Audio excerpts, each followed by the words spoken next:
Bonjour, alors aujourd'hui, je vais vous présenter ma table vacuum que j'ai faite pour mon CNC qu'on voit ici à l'arrière-plan. Donc, c'est ma deuxième table vacuum. La première prototype est quelque part perdue dans le garage. Donc, cette fois-ci, ce que j'ai fait, c'est, comme vous voyez, c'est un grid un par un. Je crois que c'est un quart de pouce. Que je peux faire des zones. Donc, j'utilise un gasquetron. Je pourrais mettre les dimensions là, dans la section description. Donc, c'est un table vacuum qui est fait à partir d'MDF parce que c'est ce qu'il y avait de plus facilement disponible pour moi. Le MDF est pas l'idéal parce que c'est quand même un matériel assez poreux, donc j'ai des pertes dans mon système. Idéalement, j'aurais voulu le faire en plastique ou en phénolique, mais ça viendra un jour. Donc, comme vous voyez, sur mon CNC, il est fixé de façon temporaire. Donc, j'ai des insertions filetées dans ma base. Donc, je fixe ma table vacuum. Et puis, comment je fonctionne ici dans mon cas, j'ai fait 4 zones. J'avais une idée d'utiliser des zones, mais je peux pas dire que j'utilise ça vraiment au quotidien. Mais j'ai mes trous d'entrée où mon vacuum se fait. Donc, j'ai mes 4 trous contrôlés par mon système de valve ici, qui est relié par tuyau. Ici, j'ai mon indicateur de vacuum. Donc, jusqu'ici, à mes pompes. J'en ai deux que je vais éventuellement mettre en parallèle. Présentement, j'en ai une seule fonctionnelle ici. Si je me souviens bien, c'est des pompes qui peuvent tirer 4,3 pieds cubes minute. Et au niveau du vacuum, je les ai montées sur simplement une télécommande ici. Donc, je suis capable d'aller chercher, là, si j'enlève ça, donc ma pompe au max, ça vient chercher un moins 25, 25 et demi de vacuum. Et quand je branche ça ici, vous voyez ici dans la base, j'ai des channels entre mes deux épaisseurs de MDF. Donc quand j'ouvre ma valve ici, ça vient alimenter le trou ici. Donc pour vous montrer les pertes, c'est que si je bouge ici, vous voyez déjà, là, juste dans mon système, là, je viens déjà de perdre, j'étais à un peu moins de 24 pouces de mercure. Donc juste dans le MDF, dans mes soudures, dans mon seal, je perds déjà un petit peu.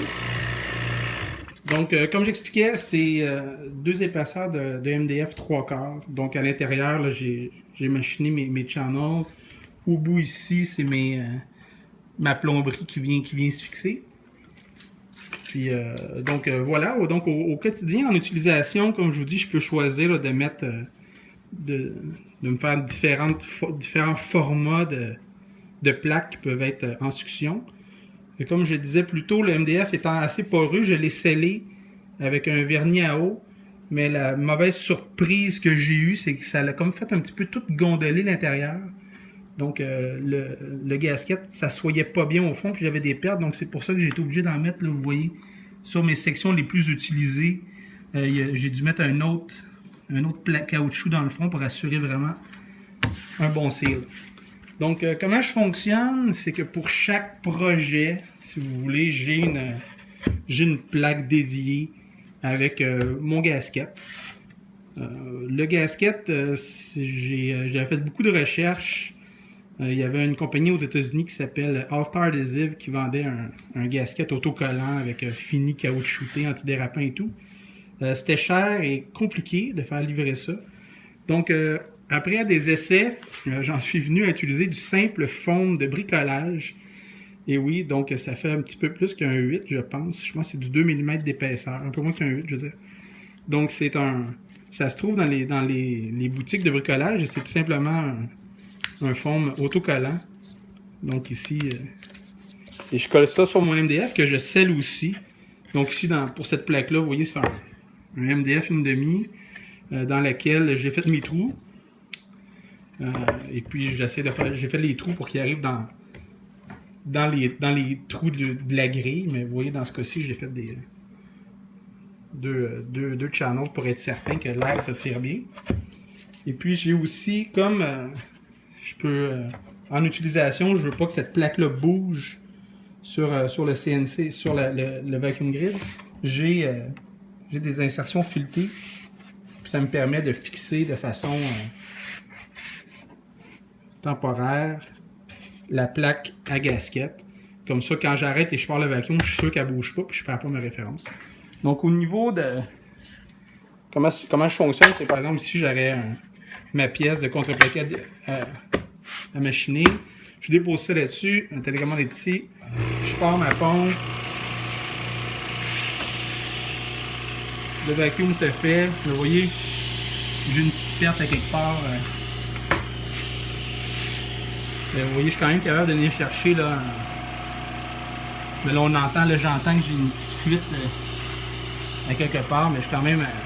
Quand j'ai minimum 5 pour mon besoin, c'est amplement. Donc, vous voyez ici, je suis à 8,5. Et puis, il n'y a rien qui bouge. Ah, c'est tantôt j'ai levé mon gasket.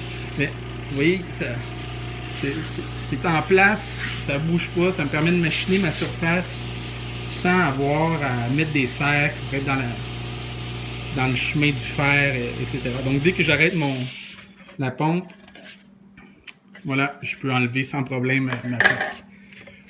Ça c'est vraiment, je fais une plaque vacuum comme ça quand j'ai quelque chose à faire à répétition. Sinon je me suis fait une autre comme ça.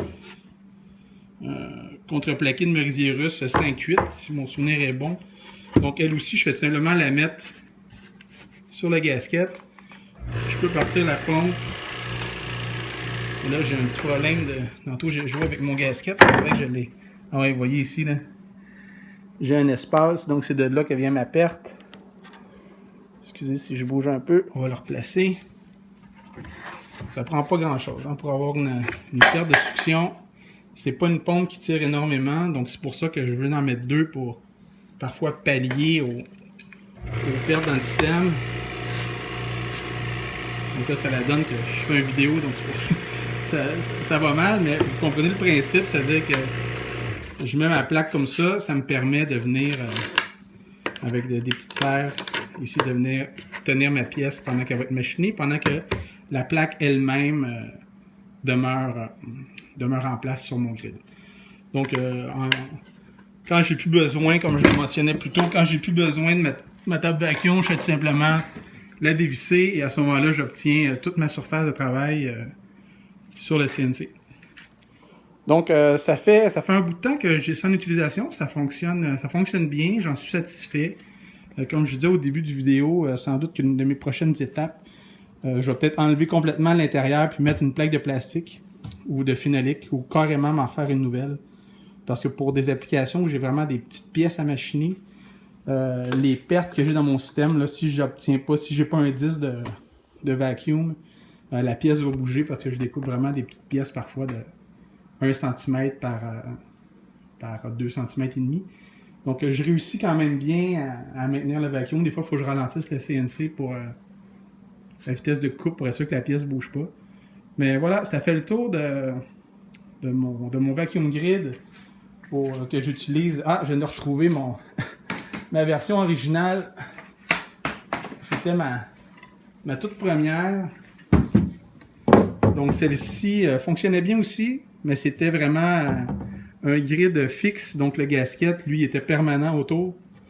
Un seul point d'entrée qui venait faire le vacuum ici. Ça fonctionnait bien, mais comme je vous dis, je peux pas venir mettre de gasket dans les channels. Donc c'était vraiment le premier prototype. Que j'avais fait, que je conserve parce que je pense que j'ai encore un de mes gabarits à gasket qui fonctionne juste avec elle. Donc voilà, vous avez des questions, gênez-vous pas.